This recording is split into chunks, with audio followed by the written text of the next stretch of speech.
到底是谁？你是暮云？暮云，他们一些内门弟子都在。不懂事，求求您住手啊！他不过就是个普通人。哼，少威！可恶！怎么不来救你们？慢，找我。 Halo semuanya, selamat datang di Ruang Sinema. Bagaimana kabar kalian semua? Semoga selalu sehat dan baik-baik saja. Sesuai jadwal, jadi pada hari ini kita akan kembali melanjutkan series Donghua Supreme God Emperor episode terbaru. Yang mana ini adalah episode yang ke-429. Bagi yang mau bergabung dengan series ini, kita sudah sediakan playlistnya. Jadi kalian bisa mudah mencari di mana episode awal dari series ini. Sebelum kita mulai episode terbarunya, kita akan melihat dulu apa saja yang telah terjadi pada episode sebelumnya. Tepatnya pada episode 428.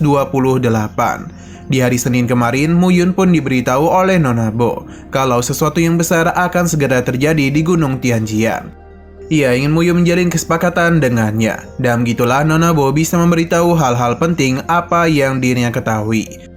Nona Bo menjelaskan kalau aliansi besar telah dibentuk di negara besar wilayah barat. Ini semua melibatkan keluarga Lin, keluarga Jin, dan keluarga Si. Mereka berniat untuk kembali menyerang Gunung Tianjian. Pada awalnya Muyun menganggap mereka itu tidak akan berhasil. Sampai akhirnya ia pun diberitahu kalau ada beberapa kelompok yang akan ikut serta dalam penyerangan kali ini. Akhirnya Muyun pun akan pergi bersama dengan Wuyu. Namun sebelum itu dirinya pun berpamitan dulu dengan kepala desa suku penyihir. Dalam perjalanan ini, Wuyu menyinggung tentang sebuah teknik yang mampu membantu mereka melakukan perjalanan dengan cepat. Karena bagaimanapun perjalanan mereka ke wilayah barat setidaknya membutuhkan beberapa waktu.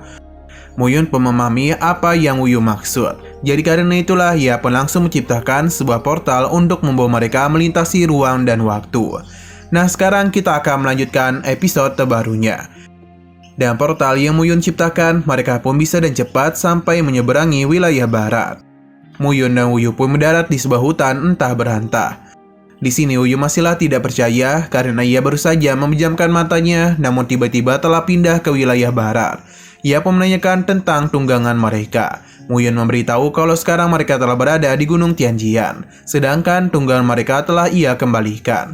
Namun semua itu hanyalah alasan saja, sebab Muyun juga tidak tahu bagaimana bisa tunggangan mereka hilang. Mungkin ini semua terjadi karena ia masihlah belum sepenuhnya menguasai teknik ruang. Nah, sesaat kemudian mereka pun mendengarkan orang-orang yang sedang mengejar seorang wanita dan berencana untuk menghabisinya.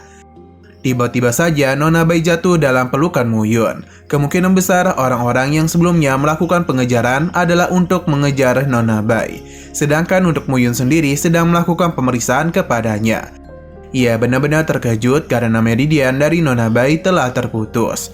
Muyun pun memberikan obat agar pemulihan Nona Bai bisa cepat. Orang-orang yang mengejarnya pun telah tiba.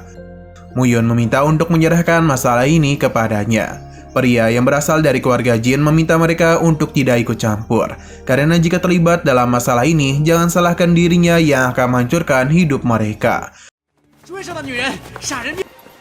Muyun, 然后再。你先休息。 Muyun penasaran siapakah mereka ini. Alhasil dan sombongnya, orang-orang itu pun memberitahu kalau di hadapan mereka adalah tuan muda tertua dari keluarga Jin. Ia bernama Jin Bao dan akan menjadi pemimpin di masa depan nanti. Mendengar hal tersebut, Muyun meminta mereka untuk sadar. Dan hanya satu orang saja dari keluarga Jin, mereka tidak akan dapat mengancam Gunung Tianjian. Jin Bao menjelaskan kalau yang datang kemari tidak hanya ia saja. Karena bagaimanapun ketiga keluarga besar telah menyatukan kekuatan hanya untuk menyingkirkan Gunung Tianjian dari 3000 dunia kecil. Muyun pun menanyakan siapakah pemimpin yang melakukan penyerangan ini. Apakah itu Zumo dan Juming atau apakah itu Ju Jiuan? Jin Bao ketika saja penasaran dengan identitas pria di hadapannya. Karena ia begitu tahu nama-nama dari tetua keluarga Zhu. Seketika saja mereka pun terkejut ketika mengetahui kalau pria yang sejak tadi berbicara di depannya adalah Muyun. Sontak para penjaga ini pun bergegas pergi meninggalkan Jin Bao seorang diri. Namun Muyun sama sekali tidak ada niatan untuk membiarkan orang-orang ini pergi dengan begitu bebas. Pada akhirnya di sini hanya tinggal Jin Bao saja. 到底是谁？你是暮云？ Muyun pun menanyakan apa yang sedang mereka lakukan di Gunung Tianjian. Dan perasaan takut, Qinbo memberitahu kalau formasi Gunung Tianjian akan segera mereka hancurkan. Kali ini Zhu Jiwan, tetua kelima dari keluarga Zulah yang memimpin penyerangan. Dengan apa yang telah terjadi ini, maka pertahanan Gunung Tianjian tidak akan bisa pulih. Mendengar apa yang dia katakan, Muyun pun akan memberikan hukuman kepadanya. Peri ini pun langsung saja Muyun habisi tanpa memberikan kesempatan baginya untuk memohon ampunan. Muyun lalu mendekati Nona Bai, yang mana ia meminta untuk segera menyelamatkan pemimpin dan juga Zhou Zixian. Muyun mencoba menenangkannya, tapi ini terlalu sulit untuk Nona Bai karena bagaimanapun orang-orang itu telah menyerang puncak Tianjian. Padahal itu adalah garis pertahanan terakhir mereka. Begitu semua pertahanan hancur, maka Gunung Tianjian akan lenyap dalam sekejap. Pemimpin gunung bahkan sudah memberikan perintah kepada mereka untuk berpisah dan melarikan diri. Sepertinya pemimpin gunung merasa mereka sudah tidak akan bisa bertahan lagi.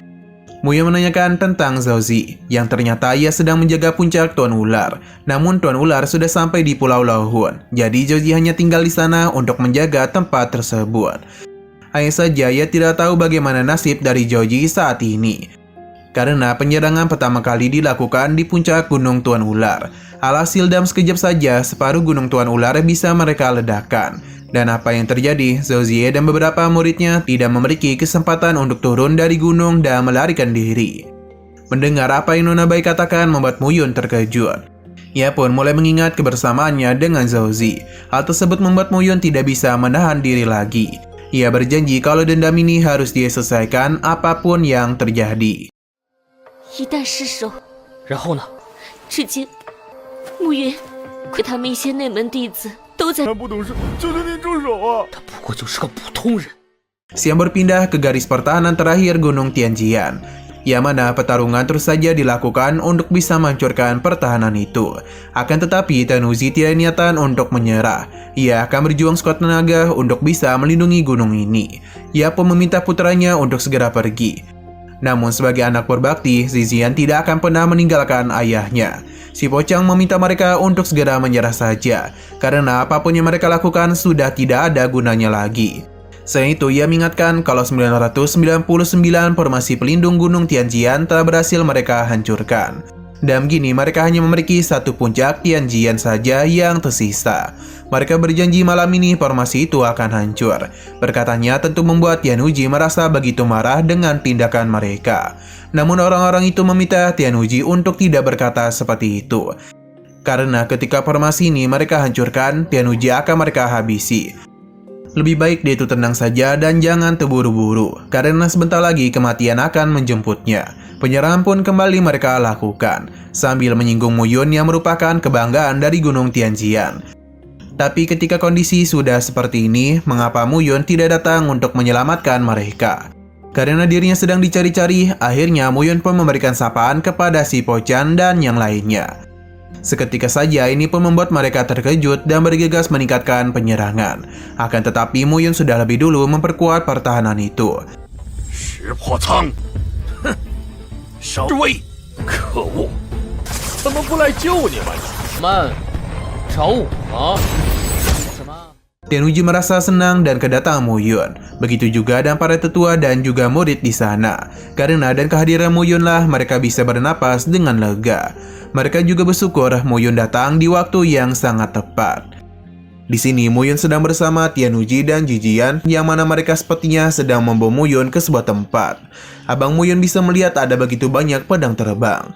Tetua Tianhuji memberitahu tentang 999 pedang. Disinilah tempat di mana mata formasi perlindungan Gunung Tianjian berada. Dan hancurnya formasi, maka hanya misalkan 99 ganggang pedang saja. Ini juga adalah titik dukungan dari formasi pelindung puncak Gunung Tianjian. Muyun paham, jadi ia tidaklah mempermasalahkan tetua Tianhuji tentang masalah ini. Selain itu, memperbaiki formasi ini merupakan masalah yang cukup besar. Tianhuji pun menyayangkan masalah yang menimpa gunungnya. Zixian meminta untuk melawan para musuh yang ingin menantang mereka. Muyun meminta mereka untuk tidak khawatir karena meskipun formasi ini tidak bisa ia perbaiki, namun Muyun masih bisa membangunnya kembali. Muyun masihlah memiliki cara bagaimana meningkatkan formasi pelindung di puncak Tianjian. Tianwuji tentu saja terkejut karena dia hanya meminta Mu Yun untuk memperbaiki sedikit formasi saja. Karena bagaimana cara Mu Yun memperbaiki seluruh formasi pelindung Gunung Tianjiannya. Mu Yun meminta mereka untuk melihat saja apa yang akan dirinya lakukan. Di sini Mu Yun pun langsung saja mengeluarkan pedang-pedangnya. Dan semua senjata ini dia sendiri yang memurnikannya. 今只剩下了99柄，小兔崽只能重建。将整个天剑山的护山大阵。 Mu Yun akan menggantikan pedang-pedang rusak itu dengan pedangnya. Tapi Zhu Yuji khawatir pedang Mu Yun akan dihancurkan. Saat juga Mu Yun pun mulai menggantikan pedang-pedang pada formasi Gunung Tianjian. Melihat apa yang terjadi membuat mereka semua terkejut. Di sisi lain, 3 keluarga besar terus berusaha untuk menghancurkan formasi terakhir Gunung Tianjian. 要不就是简单。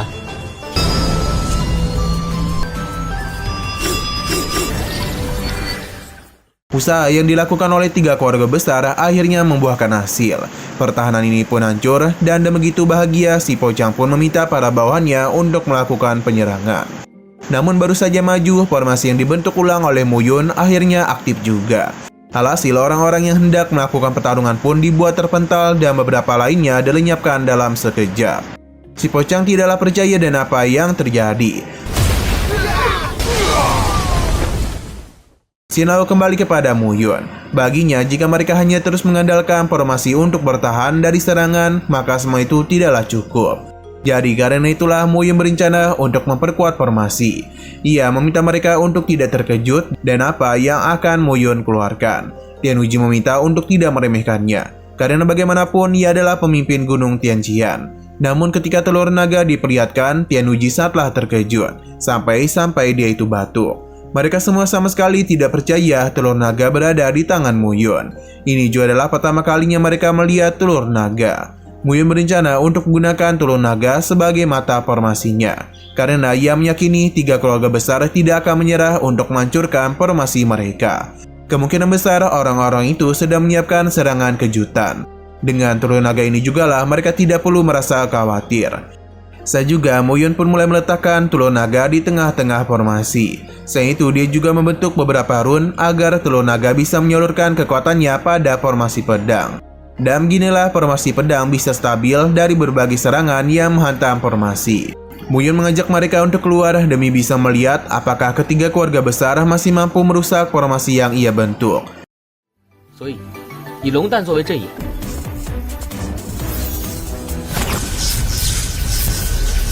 走吧，我们需要的不是等待。 Kini ketiga keluarga besar hanya menunggu saja. Sedangkan Mu Yun tahu kalau orang-orang dari aliansi darah akan segera tiba. 3 keluarga besar berencana untuk mengeluarkan guntur kekacauan. Bahkan mereka akan menggunakan 5 juta kristal spiritual terbaik untuk menggunakan senjata itu agar bisa menghancurkan formasi pelindung puncak. Pada akhirnya tetua keluarga Jin pun mengeluarkan guntur kekacauan. Selama mereka memiliki kristal spiritual, maka tidak ada formasi pertahanan yang tidak bisa dipatahkan oleh senjata ini. Dia meminta mereka untuk segera mengeluarkan 5 juta kristal spiritual kualitas terbaik, agar senjata gunturnya bisa segera aktif. Para tetua 3 keluarga besar pun mulai mengeluarkan kristal spiritual terbaik yang mereka miliki. Tetua Jin pun menyerap semua ini dan menyalurkannya kepada senjata guntur kekacauan. Mu Yun hanya geleng-geleng kepala saja, bukan karena ia takut, melainkan tertarik dengan kekayaan yang mereka miliki. Tetua Jin memintanya untuk diam karena tidak lama lagi Mu Yun akan mati di tangan mereka. Dia pun meminta Mu Yun untuk bersiap karena hancurnya formasi akan mengakhiri kejayaan yang Mu Yun bentuk. Tetua Jin masihlah terus menyalurkan kristal spiritual kepada senjata gunturnya, sampai akhirnya senjata ini pun sudah siap untuk ditembakkan. Kekuatan yang dihasilkan oleh senjata guntur ini tidaklah main-main. Bahkan para bawahan di belakang mereka harus menjadi korban karena efek serangan yang tidak terkendali dari guntur kekacauan.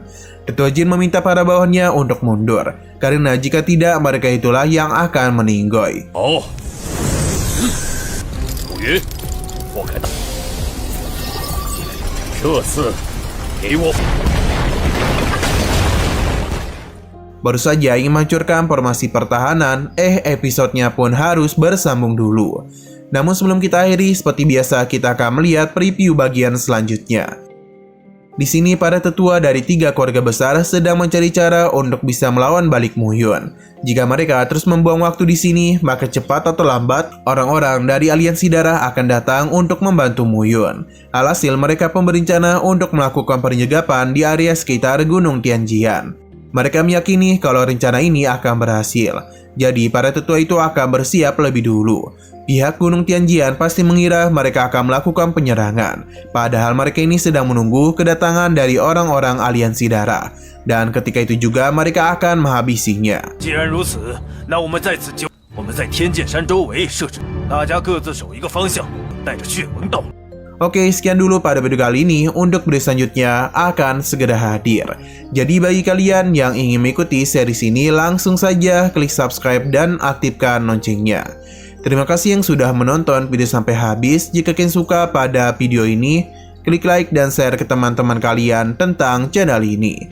Dan ditunggu aja kelanjutannya. Oke, sampai jumpa di video selanjutnya.